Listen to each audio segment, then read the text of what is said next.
Hi నమస్తే, welcome to Mara media. నేను మీ కేవీఆర్. ఎన్నికలంటేనే గుర్తులు, మేనిఫెస్టో, సీఎం అభ్యర్థి, స్థానిక ఎమ్మెల్యే అభ్యర్థులు, ఇట్లా పలు రకాల అంశాలు ఎన్నో ప్రభావితం చేస్తూ వస్తుంటాయి.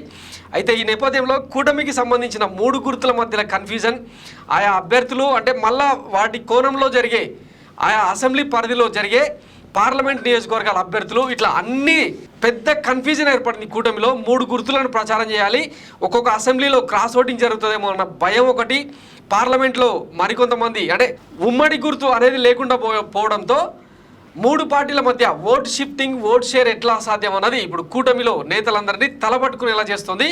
ఒకసారి అంటే ఒక చిన్న ఎగ్జాంపుల్ చూద్దాం మనం. ఇప్పటికే నామినేషన్ల పర్వం మొదలైంది. అభ్యర్థులందరూ కూడా రెట్టించిన ఉత్సాహంతో నామినేషన్లు వేస్తున్నారు. నారా లోకేష్ బాబు ప్రచారానికి సంబంధించి అంటే ఎన్నికల నామినేషన్కి సంబంధించిన ఆర్భాటం అన్నమాట ఇది.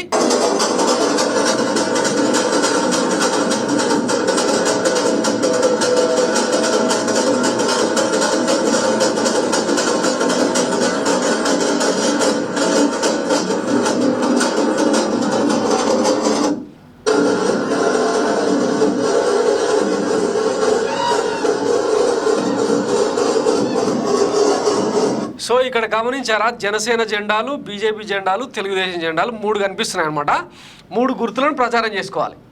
ఒకసారి మనం ఈ లిస్టును కనుక అబ్జర్వ్ చేస్తే, ఫర్ ఎగ్జాంపుల్ అంటే జనసేనకు అత్యధికంగా సీట్లు దక్కింది తూర్పుగోదావరి అండ్ పశ్చిమ గోదావరి, విశాఖపట్నంలో 4 స్థానాలు దక్కినాయి. ఇక్కడ మళ్ళీ ఇంకొక ట్విస్ట్ ఏంటంటే పార్లమెంటుకు సంబంధించిన అభ్యర్థులు వేరు. ఈ నేపథ్యంలో ఫర్ ఎగ్జాంపుల్ విశాఖపట్నం పార్లమెంటు పరిధిలోకి Srungavarapukota, Bheemili, Visakhapatnam east, south, north, west, Gajuwaka వస్తాయన్నమాట. ఇక్కడ ఏంటంటే విశాఖపట్నం సౌత్లో వంశీకృష్ణ శ్రీనివాస్ యాదవ్ జనసేన గుర్తును ప్రచారం చేయాలి.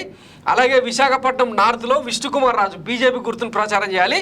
మళ్ళీ వీళ్ళందరూ కలిసి విశాఖపట్నంలో శ్రీభరత్కు అంటే టీడీపీ గుర్తును ప్రచారం చేయాలి. అంటే ఈ అసెంబ్లీ నియోజకవర్గాల్లో బీజేపీ గుర్తుకు ఓటేసి మళ్ళా పార్లమెంట్కి వచ్చేసరికి టీడీపీ గుర్తుకు ఓటేయమని చెప్పాలన్నది కూటమి నేతల లక్ష్యం అనుకుందాం. ఈ కన్ఫ్యూజన్లో కొంత అంటే మతి స్థిమితం కోల్పోయిన ముసలి వాళ్ళు ఉండొచ్చు, పెద్దవాళ్ళు ఉండొచ్చు, యువత అంటే అప్పుడప్పుడే కొత్తగా ఓటింగ్లోకి పాల్గొంటున్న వాళ్ళు ఉండొచ్చు. ఇట్లా కొంత కన్ఫ్యూజన్ ఉంటుంది. వీళ్ళని అందరినీ ఎట్లా మేనేజ్ చేస్తారన్నది ఇప్పుడు ఒక పెద్ద క్వశ్చన్ మార్క్ అయిపోయిందనమాట. ఇక తూర్పుగోదావరి జిల్లా విషయానికి వస్తే పవన్ కళ్యాణ్ పోటీ చేస్తున్న నియోజకవర్గం పిఠాపురం, ఇక్కడ జనసేన. తర్వాత కాకినాడ రూరల్ నుంచి పంతం నానాజీ ఈ 2 స్థానాలను దక్కించుకుంది జనసేన పార్టీ. ఇక తూర్పుగోదావరిలో అత్యధికంగా పవన్ కళ్యాణ్ జనసేన పార్టీ అభ్యర్థులు దక్కించుకున్నారన్నమాట సీట్లు.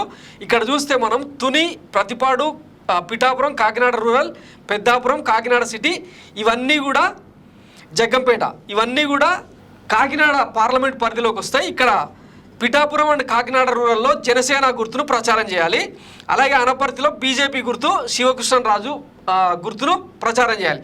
మళ్ళీ వీళ్ళందరూ కలిసి పార్లమెంట్ విషయానికి వచ్చేసరికి కాకినాడలో ఉదయ్ శ్రీనివాస్ జనసేన అభ్యర్థిగా గాజు గ్లాస్ గుర్తును ప్రచారం చేయాలి. ఈ నేపథ్యంలో ఇక ఓట్ షిఫ్టింగ్ అన్నది ఎట్లా సాధ్యం? 3 గుర్తులను ప్రచారం చేయాలి అంటే ఏ నియోజకవర్గంలో టీడీపీ అభ్యర్థి పోటీ చేస్తున్నాడు, ఏ నియోజకవర్గంలో జనసేన అభ్యర్థి పోటీ చేస్తున్నాడు, ఏ నియోజకవర్గంలో బీజేపీ అభ్యర్థి పోటీ చేస్తున్నాడు, క్లారిటీ లేకుండా పోయింది ఓటేసే ఓటర్లకు. ఇంకొకటి అంటే ఓటేసే ఓటరు ఎంతసేపు ఉన్నా ఆ బండగా ఒక గుర్తును అనుకుని పోలింగ్ బూత్లోకి వెళ్ళిపోతాడు. అట్లాంటప్పుడు ఆ గుర్తు పర్టికులర్ గుర్తు ఆ బ్యాలెట్ మెషిన్లో లేకపోతే, ఈవీఎం మెషిన్లో లేకపోతే ఈ ఓట్ షిఫ్టింగ్ అనేది ఎట్లా సాధ్యం? ఇప్పుడు జనరల్గా అంటే సైకిల్ గుర్తుకు బీజేపీ పువ్వు గుర్తుకు పెద్దగా డిఫరెన్స్ ఏమి ఉండదు, దానికి సంబంధించి ఆల్టర్నేట్ గుర్తులు కూడా ఏముండవు. కానీ ప్రాబ్లం అంతా జనసేనకి. ఇక్కడ జాతీయ జనసేన అనే మరొక పార్టీ ఎన్నికల రంగంలో నిలిచింది. దాని గుర్తు వచ్చేసి బకెట. ఈ బకెట్ గుర్తు, గాజు గ్లాసు 2 సిమిలర్గా ఉండడంతో ఇప్పటికే జనసేన గుర్తు, జనసేన కార్యకర్తలు, జనసేన సైనికులు అందరూ కూడా ఏం చెప్తా ఉన్నారంటే మన గుర్తుకు మధ్యలో లైన్స్ ఉంటాయి, దయచేసి జాగ్రత్తగా గమనించాలని చెప్పి చెప్తా వస్తున్నారనమాట. ఇన్ని కన్ఫ్యూజన్ల మధ్య ఓట్ షిఫ్టింగ్, ఓట్ షేర్ ఎట్లా సాధ్యం అన్నది ఒక పెద్ద big question mark, $1 million question mark అయిపోయింది. సో ఈ నేపథ్యంలో 31 స్థానాల్లో, అసెంబ్లీ స్థానాల్లో విజయావకాశాలు అన్నవి పూర్తిగా కోల్పోయినట్టు తెలుస్తోంది. ఒక పిఠాపురంలో అంటే పవన్ కళ్యాణ్ గుర్తును బలంగా తీసుకెళ్లే ప్రయత్నం చేస్తున్నారు తప్ప మిగతా ఎక్కడ కూడా అభ్యర్థుల సెల్ఫ్ బ్రాండ్ ఇమేజ్ మీద తప్పిస్తే, కార్యకర్తల స్టామినా మీద తప్పిస్తే జనసేన అభ్యర్థులు ఎక్కడ గెలిచే అవకాశం లేదు. ఇక బీజేపీకి ఎట్లాగో ఓటు బ్యాంక్ లేదు కాబట్టి జనసేన టీడీపీ కలిసి బీజేపీ గుర్తును ప్రమోట్ చేస్తే తప్ప బీజేపీ అభ్యర్థులు గెలిచే అవకాశం లేదన్నది ఒక సూత్రీకరణ. ఇకపోతే పార్లమెంట్ ఎన్నికల విషయానికి వస్తే అంటే ఆంధ్రప్రదేశ్లో ఇప్పుడు 2 ఓట్లు వేయాల్సి ఉంటుంది. ఒకటి అసెంబ్లీకి, రెండోది పార్లమెంట్ స్థానానికి. వైఎస్ జగన్మోహన్ రెడ్డి ఇప్పటికే పదే ప్రతి మేమంతా సిద్ధం సభల్లో కావచ్చు, ప్రచారంలో కావచ్చు, 2 బటన్లు నొక్కండి, 2 ఫ్యాన్కే నొక్కండి అని చెప్పి క్లియర్ కట్గా చెప్తా ఉన్నారు. కానీ వీళ్ళ విషయానికి వచ్చేసరికి అసెంబ్లీ నియోజకవర్గంలో ఏ పార్టీ గుర్తు ఉందో ప్రమోట్ చేయలేకపోతున్నారు.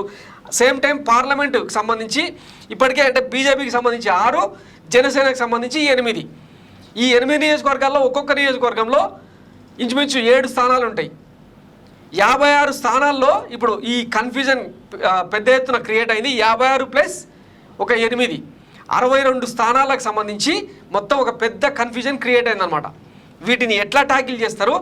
ఓటు వరకు తీసుకెళ్ళడం ఒక పద్ధతి అయితే ఆ ఓటును వేయించడం అన్నది మరొక పెద్ద టాస్క్. గతంలో అంటే టీడీపీ పోల్ మేనేజ్మెంట్లో దిట్టగా చెప్తా వచ్చేవాళ్ళు అనమాట.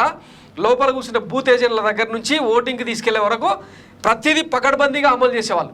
కానీ ఈసారి జనసేన కార్యకర్తలు కావచ్చు, బీజేపీ కార్యకర్తలు కావచ్చు, టీడీపీ అంత బలంగా పోల్ మేనేజ్మెంట్ చేయగలరా? ఆయా స్థానాలు అంటే వాళ్ళకి దక్కిన 31 స్థానాలు, 8 పార్లమెంట్ స్థానాల్లో ఆ రకంగా పోల్ మేనేజ్మెంట్ చేయగలరా అన్నది ఇప్పుడు ఆసక్తికరంగా మారింది. ఏదైతేనే కూటమి నేతలు ఇప్పటికే అధినేతలు అంటే వేరే గుర్తులను ప్రచారం చేయాల్సిన పరిస్థితి ఏర్పడింది. చంద్రబాబు ఇప్పటికే పువ్వు గుర్తు మనదే, గాజు గ్లాస్ గుర్తు మనదే, 3 గుర్తుల మీద ఎక్కడ గుద్దినా కూటమికే ఓటు పడుతుందని ఆయన తలప్రాణం తోకకొచ్చేలాగా అరుస్తున్నా కూడా ఈ ఓట్ షిఫ్టింగ్ ఎట్లా సాధ్యం అన్నది అందుబాటట్లేదు. సో చూద్దాం. ఇప్పుడు నామినేషన్ల పర్వం మొదలైన నేపథ్యంలో ఇక పోలింగ్కు మహా అయితే 25 రోజులు ఉంది. ఈ 25 రోజులు కూటమి నేతలకు ఫ్యాన్ గుర్తుకు, జగన్మోహన్ రెడ్డి క్యాడర్కు ఈ కన్ఫ్యూజన్ లేదు కాబట్టి కూటమి నేతలకే ఇది ఒక పెద్ద తలనొప్పిగా మారింది. చూద్దాం మరి వీళ్ళు ఏం చేస్తారన్నది. Thanks for watching Myra media. నేను మీ కేవీఆర్. Thank you.